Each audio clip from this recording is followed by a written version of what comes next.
ബംഗ്ലാദേശ് ഭരണാധികാരി മുഹമ്മദ് യൂനുസ് രണ്ടും കൽപ്പിച്ചാണെന്ന് തോന്നുന്നു. കാരണം ഭൂഖണ്ഡത്തിന്റെ രണ്ടിടത്ത് കിടക്കുന്ന രണ്ട് പ്രദേശങ്ങൾ ഒരു മതത്തിന്റെ അടിസ്ഥാനത്തിൽ ഒരു മതത്തിന്റെ കൂടെ കീഴിൽ ഒരൊറ്റ രാജ്യമായി പ്രവർത്തിക്കാൻ പറ്റുമോ? അങ്ങനെ പറ്റും എന്ന വിശ്വാസത്തിലാണ് 1948 ഇന്ത്യയുടെ കിഴക്കൻ ഭാഗത്തും പടിഞ്ഞാറൻ ഭാഗത്തും മുസ്ലിം ഭൂരിപക്ഷ പ്രദേശങ്ങളായിട്ടുള്ള രണ്ട് പ്രദേശങ്ങൾ പാകിസ്ഥാൻ എന്നൊരു രാജ്യമായി രൂപപ്പെട്ടത്. എന്നാൽ അധികം വൈകാതെ തന്നെ 1971 ഇന്ത്യയുടെ കിഴക്കുള്ള ഈസ്റ്റ് പാകിസ്ഥാനിൽ നിന്ന് ഭിന്നിച്ച് ബംഗ്ലാദേശ് എന്ന രാജ്യമായിട്ട് മാറിയതിന്റെ ചരിത്രമെല്ലാം നമുക്കറിയാം. ആ പഴയ സിദ്ധാന്തം ഒന്നുകൂടി ഇറക്കിയിരിക്കുകയാണ് ഇപ്പോൾ പാകിസ്ഥാൻ. ആ പഴയ സിദ്ധാന്തം ഇറക്കിക്കൊണ്ട് ബംഗ്ലാദേശിനെ കൂട്ടുപിടിക്കാൻ ചെന്നിരിക്കുകയാണ് ഇപ്പോൾ പാകിസ്ഥാൻ. കൂട്ടിന് തുർക്കിയുമുണ്ട്. മൂന്ന് രാജ്യങ്ങളുടെയും പൊതുശത്രു എന്ന് പറയുന്നത് ഇന്ത്യ.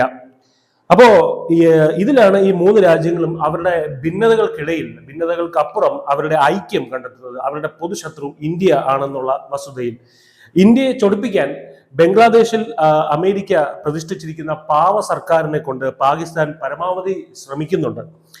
അതിന്റെ ഏറ്റവും പുതിയ ഉദാഹരണമാണ് ബംഗ്ലാദേശിന്റെ ഈ ഭൂപട വിവാദം.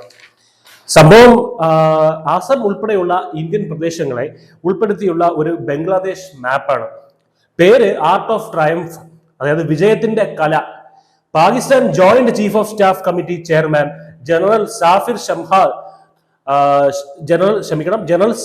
ഷംഹാദ് മിർസയ്ക്ക് ആർട്ട് ഓഫ് ട്രയംഫ് സമ്മാനിച്ചതിന് പിന്നാലെ ബംഗ്ലാദേശിന്റെ മുഖ്യ ഉപദേഷ്ടാവായിട്ടുള്ള മുഹമ്മദ് യൂനസ് ഇതേ ഭൂപടം തുർക്കിക്കും സമ്മാനിക്കുകയുണ്ടായി. തുർക്കിയിലെ പാർലമെന്ററി പ്രതിനിധി അംഗത്തിനാണ് കൈമാറിയിരിക്കുന്നത്.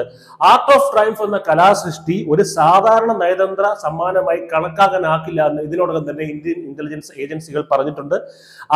അസമിനെ ബംഗ്ലാദേശിന്റെ സ്വാധീനത്തിന് കീഴിലുള്ള ഒരു പ്രദേശമായി മാറ്റാൻ ലക്ഷ്യമിട്ടിട്ടുള്ള യുദ്ധതന്ത്രങ്ങളും യുദ്ധ പദ്ധതികളും വിജയാനന്തര ഭരണ ചട്ടക്കൂടുകളും അതായത് വിജയത്തിന് ശേഷം അവിടെ എങ്ങനെ രീതിയിൽ ഇത് പിടിച്ചടക്കിയതിന് ശേഷം ആസാം ഉൾപ്പെടെയുള്ള പ്രദേശങ്ങൾ പിടിച്ചടക്കിയതിന് ശേഷം അവിടെ എത്തരത്തിലുള്ള ഭരണം കാഴ്ചവെക്കണം, ഇത്തരത്തിലുള്ള ചട്ടക്കൂടുകളും ഒക്കെ അടങ്ങിയ ഒരു പെയിന്റിംഗ് ആണ് ഇത്തരത്തിലുള്ള ആർട്ട് ഓഫ് ട്രയംഫ് എന്ന് പറയുന്ന ഒരു ഇത്. അതുകൊണ്ട് തന്നെ ഇതൊരു സാധാരണ നയതന്ത്ര സമ്മാനമായി കണക്കാക്കാനാകില്ല എന്ന ഇന്ത്യൻ ഇന്റലിജൻസ് ഏജൻസികളുടെ വിലയിരുത്തൽ എത്രത്തോളം കൃത്യമാണ് എന്ന് ഓർക്കുക.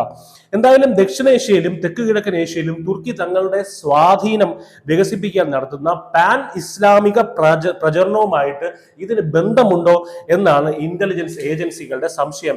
ഇന്ത്യയുടെ വടക്ക് കിഴക്കൻ പ്രദേശങ്ങളെ ബംഗ്ലാദേശ് അതിർത്തിക്കുള്ളിൽ ചിത്രീകരിക്കുന്ന തരത്തിലുള്ള ഈ ഒരു ഭൂപടം ഇറക്കിക്കൊണ്ട് ഇന്ത്യയുടെ പ്രാദേശിക അഖണ്ഡതയെ ദുർബലപ്പെടുത്താനും 1971 വിഭജനത്തിന്റെ പഴയ മുറിവുകൾ വീണ്ടും ഉണർത്താനും ലക്ഷ്യമിട്ടിട്ടുള്ള ഒരു സൈക്കോളജിക്കൽ വാർ ആവാം ലക്ഷ്യമെന്നും നമ്മുടെ ഇന്റലിജൻസ് വൃത്തങ്ങൾ പറയുന്നുണ്ട്. ഇത് മുൻകൂട്ടി കണ്ടായിരിക്കണം ഒരുപക്ഷെ വിഭജന ഭീതി ദിവസം എന്ന് പറയുന്ന ഒരു മോക്ക് ഡ്രിൽ പോലെ ഓഗസ്റ്റ് 14 പരീക്ഷിച്ചത്. വിഭജന ദിനത്തിലുണ്ടായ കൊടും കെടുതികളൊക്കെ ഒന്നുകൂടി നമ്മളെ ഓർമ്മപ്പെടുത്തിയത് കേന്ദ്ര സർക്കാരും ഈ പറയുന്ന ഇന്ത്യൻ ഇന്റലിജൻസ് ഏജൻസികളിലൂടെ ഓർമ്മപ്പെടുത്തിയത് ഇത്തരത്തിലൊരു സൈക്കോളജിക്കൽ വാർഫെയർ ഉണ്ടായാൽ അതിനെ നേരിടാനുള്ള ഒരു ശക്തിയും ബലവും നമുക്കുണ്ടായിരിക്കാൻ വേണ്ടിയായിരിക്കാം. News desk, news India Malayalam.